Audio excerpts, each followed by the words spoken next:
ఈ మధ్యన నాకొక డౌట్ అడిగారు. ఏంటంటే, మేము ఇప్పుడు ఫ్రూట్స్, వెజిటబుల్స్ మీరు చెప్పినట్టు ఎక్కువ తీసుకోవాలి అని ఓకే అండి. కానీ ఒక చిన్న డౌట్, దాన్ని ఎలా వాష్ చేయాలి? ఇంత కెమికల్స్, ఇన్ని ఇన్సెక్టిసైడ్స్, ఇంత పెస్టిసైడ్స్ వాడుతున్నారు. సాయిల్ నుంచి తీస్తారు. ఎలా మనకి క్లీన్ చేయాలో అర్థం కావట్లేదు అని. సో, దీని గురించి మేము గైడ్‌లైన్స్ అన్నీ సెర్చ్ చేశాననమాట. నాకెక్కడా కూడా ఇది వాడి క్లీన్ చేయాలి అని ఎక్కడ గైడ్‌లైన్ అయితే లేదు.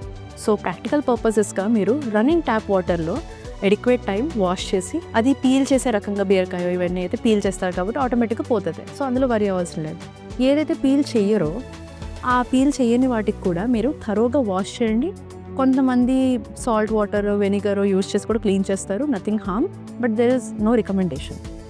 And second important thing, cut చేసి నీట్గా వాటిని సోక్ చేయన వద్దు.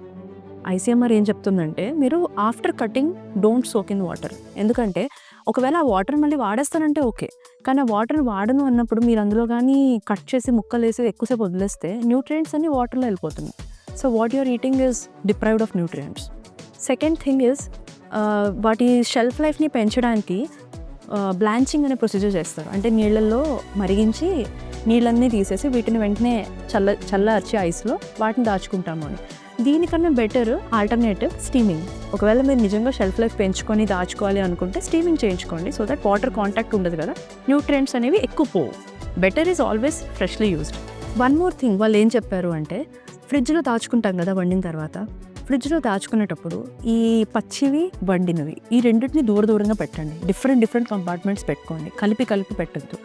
ప్రతి వండిన పదార్థం ఫ్రిడ్జ్లో పెట్టేటప్పుడు మూత పెట్టే ఉంచండి. Let it be covered.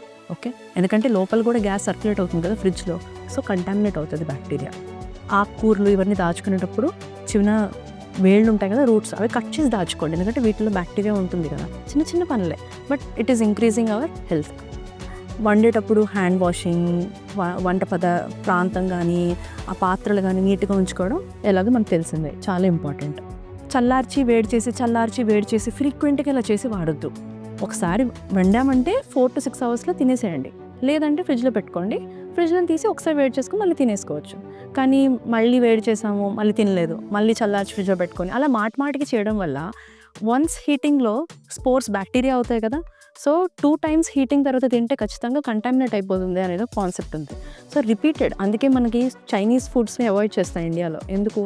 Because they eat repeated cooked. అంటే ఫ్రైడ్ రైస్ చేసి ఫ్రిడ్జ్లో పెట్టి మళ్ళీ తీసి మళ్ళీ వండుతున్నారు. సో స్పోర్స్ జర్మినేట్ అయ్యే ప్రాసెస్ అనేది మీరు అవాయిడ్ చేయండి.